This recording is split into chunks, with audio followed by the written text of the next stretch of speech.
Hey guys, welcome to our channel Cine Music Space। और आज के हमारे इस मंडे मूवी पोर्टल सेगमेंट में हम लोग करने जा रहे हैं हॉलीवुड की मूवी रोजमेरीज बेबी का फिल्म रिव्यू।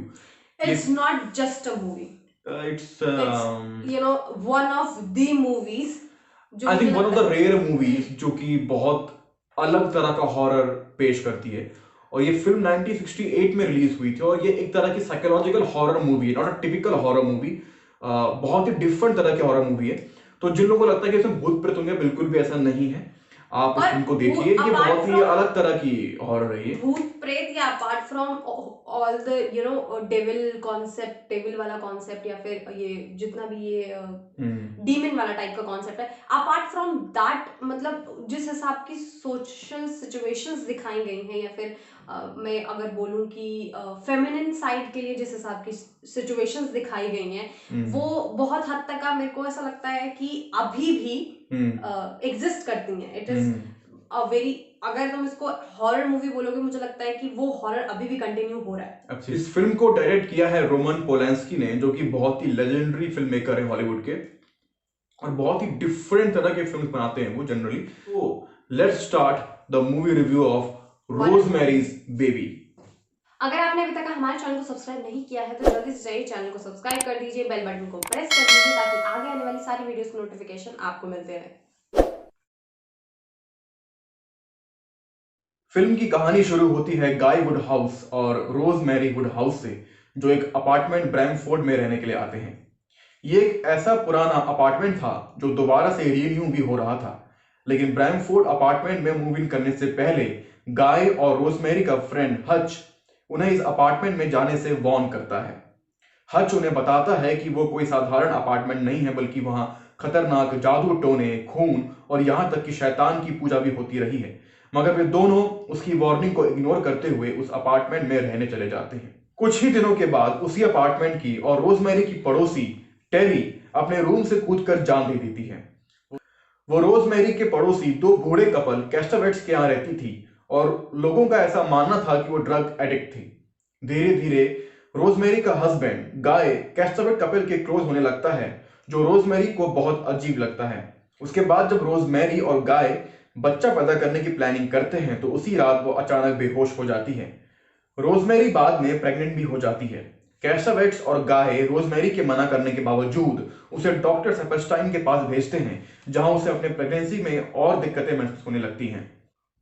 वो अपने फ्रेंड हज को कांटेक्ट करने की कोशिश करती है, लेकिन वो रहस्यमय तरीके से पहले ही मर जाता है। धीरे धीरे रोजमेरी के साथ बहुत डरावने और अजीब वाक्य होने शुरू हो जाते हैं। उसे अपने पति पर भी शक होने लगता है। तो आखिर रोजमेरी के साथ क्या हो रहा था और क्यों? हच ने जिस कारण को लेकर रोजमेरी को उस अपार्टमेंट में जाने से मना किया था, क्या वो सच था? कैस्टावेट्स कपल आखिर में कौन थे? रोजमेरी अचानक प्रेग्नेंट कैसे हो गई? क्या सच में वहां शैतान की पूजा होती है? अगर आपको भी इन सवालों के जवाब चाहिए तो देखिए रोजमेरीज बेबी।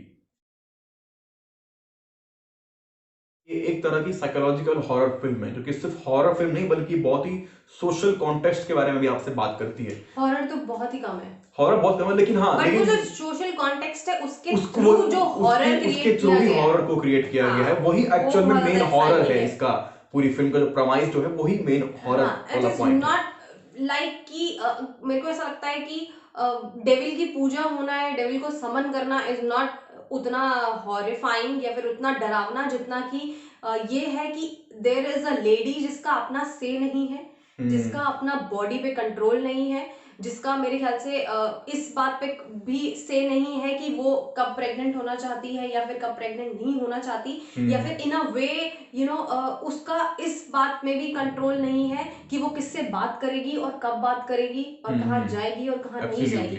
वो उसकी सब जो कुछ कंट्रोल सिचुएशन है, वो सब कुछ कंट्रोल है। यस, जो रोजमेरी की सिचुएशन है वो या जिस तरीके की सिचुएशन में या जिस तरीके की सोशल एनवायरनमेंट में वो है, वो हॉरर है, वो हॉरर वो अपने आप में हॉरर है। इट्स नॉट लाइक कि वहां पे भूत है या फिर डेविल है, वो तो बहुत अलग कॉन्टेक्स्ट है। हाँ। वो तो सेकंड, मेरे को लगता है सेकेंडरी हॉरर क्रिएट करता है, बट जो मेजर मेरे लिए जो हॉरिफाइंग था वाज दैट कैरेक्टर, या जो उसकी जो The जो sense रोजमेरी of- के संग जो हो रहा था। हाँ, असल में सबसे बड़ा हॉरर वही है इस फिल्म का, क्योंकि एक टाइम के बाद आपको बहुत दया आने लगेगी क्योंकि उसके संग जो हो रहा था, आपको मेरे को इतना तो बुरा फील frustrating होगा, आपको feel हो इतना रहा था बुरा बहुत फील होगा ज्यादा। कि वो कुछ कर क्यों नहीं पा रही, बिकॉज एंड उसको यू कुछ विल करने दिया नहीं जा रहा था actually में। एग्जैक्टली, मतलब देयर विल बी टाइम्स जब आपको लगेगा कि आपको गुस्सा आएगा एक तरीके से उस कैरेक्टर पे, हाँ। और वो उस हिसाब से कैरेक्टर लिखा गया है या उस हिसाब से कैरेक्टर दिखाया गया है कि आप एक आफ्टर अ सर्टेन टाइम आपको उस कैरेक्टर पे गुस्सा आएगा कि ये क्यों नहीं कर रही है, या फिर ये क्यों Absolutely. करना नहीं चाह रही है, या फिर अभी टाइम में भाग क्यों नहीं रही है, या फिर ये अपने हस्बैंड पे भरोसा क्यों कर रही है, या फिर ये Yeah. अपने अननोन पड़ोसियों पे भरोसा क्यों कर रही है। हम्म। आफ्टर अ सर्टेन टाइम आपको लिटरली बहुत ज्यादा फ्रस्ट्रेशन होगी, आपको बहुत ट्रैप्ड सा फील होगा कि, लेकिन यही डायरेक्टर की बहुत कमाल की बात है कि जो उसका जो कैरेक्टर, जो मेन कैरेक्टर है रोजमेरी, जो महसूस कर रही है असल में, वही सेम चीज एज एन ऑडियंस आप भी महसूस करने लग जाते हैं। फिल्म को, एक तो अगर मैं फिल्म के जो फ्रेम्स की अगर मैं बात करूं, जिस तरह से डायरेक्टर ने फ्रेम्स रखे हैं, बहुत ही रियलिस्टिक रखा है। जो आसपास के इलाके हैं, जिस तरह का घर उन्होंने चूज किया है, जो अपार्टमेंट चूज किया है, और जानबूझ के एक ऐसा अपार्टमेंट चूज किया है जो अभी दोबारा रिन्यू हो रहा है, और उसके रिन्यू होने के पीछे भी बहुत बड़ा रीजन है, वो फिल्म देखने के बाद आपको समझ में आएगा वो कितना बड़ा हॉरिफाइंग रीजन है कि क्यों कर रहे हैं वो रिन्यू, भी, हाँ, कि किसी को कुछ आइडिया ना लगे कि हाँ क्या हो क्या रहा है असल में। वो भी बहुत बड़ा रीजन है। और एक तरीके से अगर तुम देखोगे, जब वो घर स्टार्टिंग में दिखाते हैं, जब वो दिन की रोशनी में घर दिखाते हैं, it looks very beautiful beautiful, it is beautiful. Very beautiful. जिस हिसाब के व्यूज हैं घर के अंदर के, या फिर एक्स्ट्रा स्पेस है, वो जिस हिसाब से घर दिखाया गया, इट इज परफेक्ट, या for a new couple to carry a new life. It is a very perfect house. But आपको स्टार्टिंग से ही डायरेक्टर ये चीजें दिखाना स्टार्ट कर देता है, भले ही कि वो देयर इज समथिंग रॉन्ग, हज के थ्रू हो, या फिर हाँ। उसके इंफॉर्मेशन के थ्रू हो, या फिर जब स्टार्टिंग में वो ड्राई क्लीनिंग वाला सीन है, वो वाले सीन हो, आपको स्टार्टिंग से ही डायरेक्टर ये फीड करना स्टार्ट कर देते हैं, देखो there is something wrong with this place, यहाँ पे कुछ ना कुछ तो गलत है, कुछ ना कुछ तो गलत कुछ है। ना कुछ और तो गलत है, yes.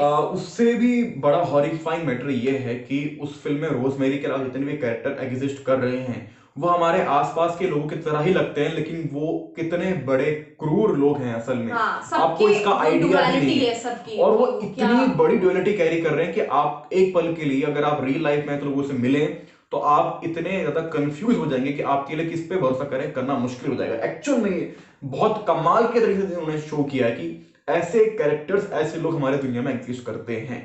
That's the main point, वो जो उन्होंने बाकी जो किरदार है उनके थ्रू जो स्टैब्लिश किया उन्होंने। एंड आई लव कि डायरेक्टर ने जिस हिसाब से गाय का कैरेक्टर पोर्ट्रे किया है, दैट ओवर प्रोटेक्टिव, और एक एक आदमी में जो जो चीजें गलत हो सकती हैं, पॉसिबिलिटी जितनी चीजें गलत होने की, वो सारे के सारे लक्षण उसके अंदर है। हाँ। मतलब भले ही उसका ओवर प्रोटेक्टिव होना हो गया, या फिर एम्बिशियस होना, एक्स्ट्रा एक्स्ट्रा एम्बिशियस होना, क्योंकि उसको पता है that he is not a good actor, absolutely, है ना, बट उसको काम नहीं मिल रहा है, उसको काम, और उसको ये भी पता है कि उसको काम क्यों नहीं मिल रहा है, लेकिन उसके बावजूद अपनी फ्रस्ट्रेशन अपनी वाइफ पे निकालना, या फिर इतनी मीन चीज अपनी वाइफ को बोल देना that this getting this haircut was your life biggest mistake.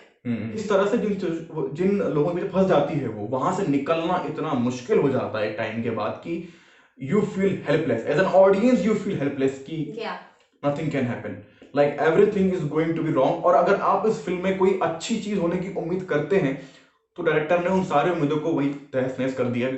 तो जैसे जैसे रोजमेरी की सिचुएशन चेंज होती है, वैसे वैसे ही फ्रेम्स चेंज होना स्टार्ट हो जाते हैं। पहले जितने फ्रेम वाइड हैं, मतलब जो एक तरीके से मैं बोलूंगी सेंस ऑफ फ्रीडम रखते हैं रोजमेरी के लिए, वैसे तो रोजमेरी के लिए मुझे लगता है स्टार्टिंग से ही सेंस ऑफ फ्रीडम नहीं है, she is kind of trapped, but when she got to know that she is actually trapped and she is pregnant, और उसको लगता है कि now I have to save my baby also, तो उस वाले मोमेंट पे जहाँ पे जो जिस हिसाब से फ्रेम दिखाए हैं, you will actually feel trapped उस वाले फ्रेम्स में। मतलब फ्रेम्स जैसे जैसे जैसे जैसे जैसे बारीक होते जाते हैं, मतलब पहले जिस हिसाब का जगह दिखा रहे हैं, बाद में आपको वो एक रूम में सीमित कर देंगे, सिर्फ बेडरूम में, कि मतलब he can not go anywhere outside the house, outside the bedroom है। स्टार्टिंग में बहुत अनरियल सा लगता है जब वो विच क्राफ्ट की बात करते हैं, जब वो ये बोलते हैं कि दो लेडीज जो थी वो वहां पे बच्चे खाती थी किसी के, मतलब जो वो स्टार्टिंग में हज बताता है उनको, बट जब वो आंखों के सामने आता है,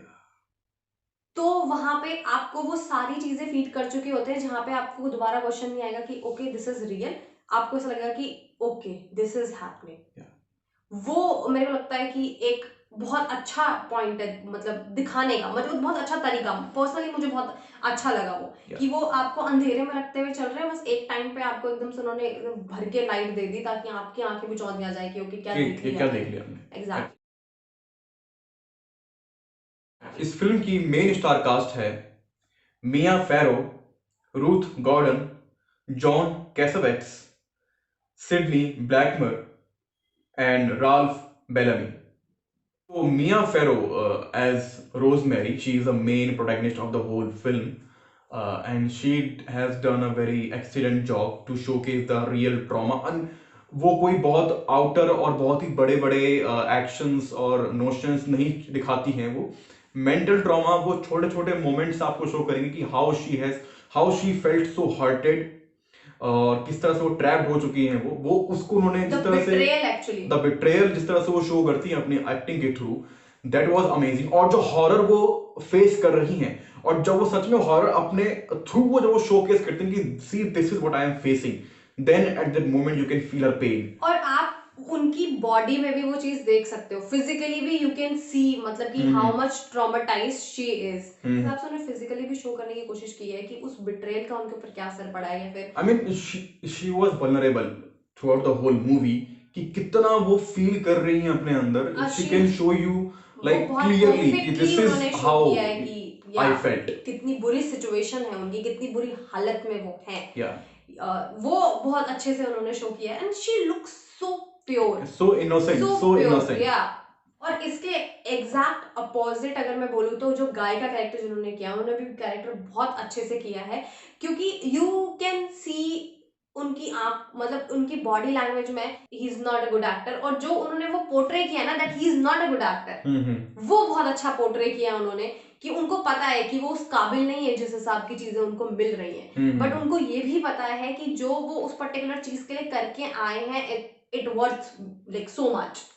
वो वाली चीज उनके, और वो जिस हिसाब की इविलनेस है उनके अंदर, even before he met the neighbours, उससे पहले भी जो एक तरीके से इविलनेस है ना, दैट हाउ, मतलब स्टार्टिंग से ही वो अपनी वाइफ के लिए उस हिसाब के डोंट मीट दोस गाइज, या फिर he is the kind of selfishness he has, वो उन्होंने बहुत अच्छे से पोर्ट्रे किया है अपने पूरे थ्रू आउट कैरेक्टर में. It's not a big deal for him, it is just a baby.